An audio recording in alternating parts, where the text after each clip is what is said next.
गेल्या 1.5 महिन्यांपासून महाराष्ट्रातले सगळेच नेते प्रचारामध्ये व्यस्त होते। काल मतदान झालेलं आहे आणि आजचा दिवस खरं तर सगळ्यांसाठी मोकळा दिवस आहे, फ्री आहे, कारण पुन्हा उद्यापासून सत्ता बसवण्यासाठी जुळवाजुळव करायची आहे, पुन्हा एकदा धावपळ सुरू होणार आहे। त्यामुळे आजचा दिवस नेत्यांचा कसा आहे, उमेदवारांचा कसा आहे आपण जाणून घेणार आहोत। राहुल नार्वेकरजी, तुम्ही गेल्या 1.5 महिन्यांपासून खूप व्यस्त होते, आजचा दिवस मोकळा आहे, फ्री आहे, तशा लुकमध्ये सुद्धा तुम्ही आज आम्हाला बघायला मिळत आहात, काय सांगाल? एकूण गेला महिना 1.5 महिना सर्वच कार्यकर्ते, सर्वच आमचे पदाधिकारी, मी स्वतः आणि माझा पूर्ण परिवार हा निवडणुकीच्या तयारीत आणि प्रचारात व्यस्त होता आणि फारच दिवसाला जवळजवळ 13-14 तास काम करत होतो आम्ही सगळे। आणि त्यामुळे आता थोडासा अचानक थकवा जाणवतो आणि मोकळा वेळ मिळाला आहे।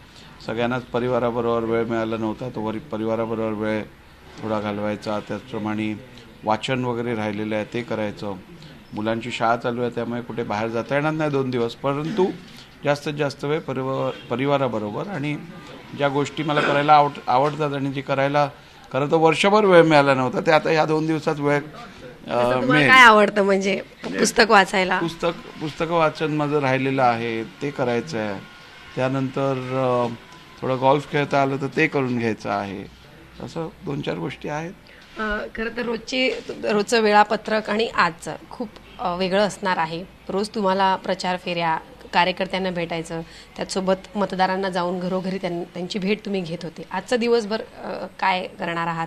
आजचं काय नियोजन? आज वेळापत्रिकाच नाही आहे, आज जे समोर येतं ते करायचं असं ठरवलं आहे। नक्कीच। आता हे तर झालं आजचं पुरतं, म्हटलं आता उद्यापासून पुन्हा तुमची धावपळ सुरू होणार आहे, परवा निकाल खरं तर जाहीर होणार। काय वाटतं, तुमचा अंदाज काय आहे? प्रत्येकाने तर एक्झिट पोल दिले आहेत, मात्र तुमचा अंदाज काय म्हणतो? माझ्या मतदारसंघात, विधानसभा मतदारसंघात तर काहीच मला अडचण वाटत नाही, मला गेल्या वेळेपेक्षा दुप्पट मार्जिन मिळेल याची मला खात्री आहे। आणि राज्यात मला स्पष्ट संकेत प्राप्त होत आहेत की राज्यात महायुतीचं सरकार परत एकदा बनेल आणि किमान 250 जागा महायुती जिंकेल। भाजप म्हणजे मागच्या वेळेस तर 105 आमदार निवडून आले होते भाजपचे, यावेळेस किती निवडून येईल? माझं असं मत आहे गेल्या वेळेस एवढे जवळपास तेवढेच आमदार येतील, 105। नक्कीच। 2019 मध्ये खरं तर आपण बघितलं तर सेना भाजपची सरकार स्थापन होणार होती, मात्र ऐनवेळी गणितं बदलली, सेना भाजप युतीमध्ये फूट पडली। आता पण तशीच काहीशी परिस्थिती निर्माण होण्याची शक्यता आहे का, किंवा तशी भीती आहे का?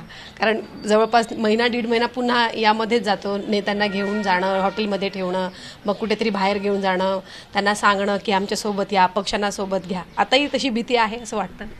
भीती कोणतीही नाही आहे, गेल्या वेळच्या धड्यातनं आम्ही बरंच काही शिकलेलो आहोत आणि त्यामुळे या वेळेच्या परिस्थितीसाठी आम्ही सगळ्या कोणतीही परिस्थिती आली तरी आम्ही सज्ज आहोत।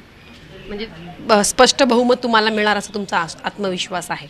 मला पूर्ण खात्री आहे की स्पष्ट बहुमत महायुतीला मिळेल। आणि मुंबईचं काय अंदाज आहे सर? मुंबईमध्ये खरं तर असं म्हणतात की ठाकरे आपला बालेकिल्ला कायम ठेवणार, बालेकिल्ल्यामध्ये तेच बाजी मारणार। मला वाटतं 26 ते 28 जागा आम्ही महायुती म्हणून मुंबईत जिंकू। नक्कीच सर, धन्यवाद, तुम्हाला परवासाठी शुभेच्छा। तर होते आपल्यासोबत राहुल नार्वेकर। खरं तर आजचा दिवस इतर दिवसांपेक्षा वेगळा असणार आहे, आज जे आवडणार तेच मी करणार, त्याचसोबत पुढचे 2 दिवसांमध्ये निकाल लागणार आहे आणि त्यानंतर महायुती सरकारमध्ये येईल, महायुतीला स्पष्ट बहुमत मिळणार असा आत्मविश्वाससुद्धा त्यांनी व्यक्त केला आहे। व्हिडिओ जर्नलिस्ट प्रमोद सह सीमा आढे, झी 24 तास, मुंबई।